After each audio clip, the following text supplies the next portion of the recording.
warahmatullahi wabarakatuh. Hai, perkenalkan nama saya Rizka Indriani, NIM A1C1199091.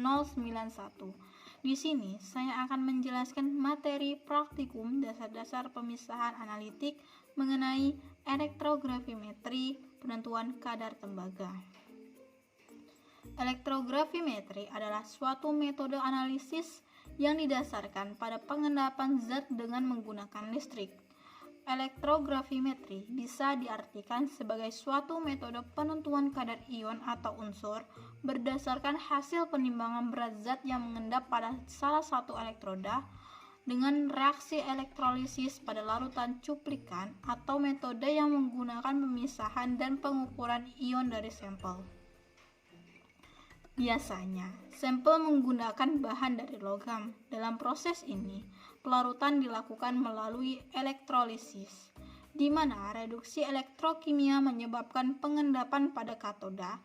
Hasil pada katoda tadi ditimbang sebelum dan sesudah percobaan, sehingga nantinya akan dibandingkan perbedaan penimbangan sebelum dan sesudah dan dapat digunakan untuk menghitung persentase dari sampel dari dalam larutan. Pada reaksi elektrolisis, energi listrik akan diubah menjadi reaksi kimia. Reaksi yang terjadi pada elektrolisis bergantung pada sumber arus searah, jenis elektroda, dan larutan elektrolit. Adapun syarat-syarat yang harus dipenuhi untuk analisa secara elektrografimetri. Yang pertama, ion logam dengan elektrolisa akan mengendap pada katoda. Yang kedua, efisiensi elektrolisa tidak perlu 100%, tetapi efisiensi pengendapan harus 100%. Ketiga, bila sampel terdiri dari campuran logam-logam, maka untuk mengambil salah satu logamnya cukup dengan mengatur potensial elektrolisa yang sesuai untuk logam yang diinginkan. Analisis secara elektrografimetri didasarkan pada sel elektrolisis yang dilakukan selama waktu tertentu, hingga proses reduksi atau oksidasi berlangsung sempurna.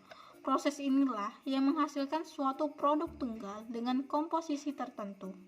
Produk yang diendapkan pada elektroda ditimbang sebagai deposit dengan cara penimbangan diikuti dengan hukum Faraday dan Ohm.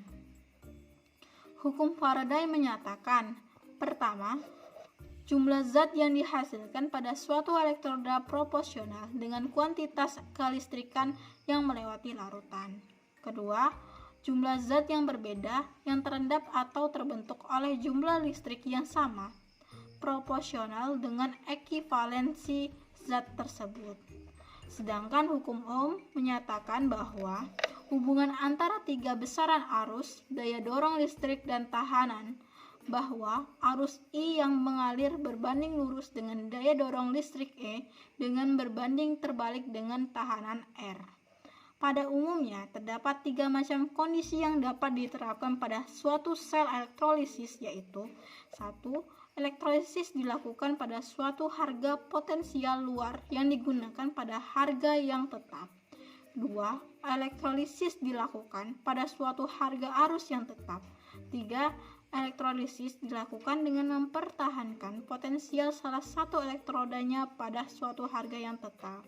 Apabila arus listrik mengalir ke dalam suatu sel elektrokimia, keseluruhan potensinya dapat dipengaruhi oleh tiga fenomena lainnya yang dapat timbul, yaitu dengan adanya yang pertama, potensial ohmik, yang kedua, potensial konsentrasi, dan yang ketiga yaitu potensial kinetik. Nah, itulah materi elektrografimetri penentuan kadar tembaga yang bisa saya sampaikan. Kurang dan lebihnya saya mohon maaf yang sebesar-besarnya. Saya akhiri. Wassalamualaikum warahmatullahi wabarakatuh. Sampai jumpa.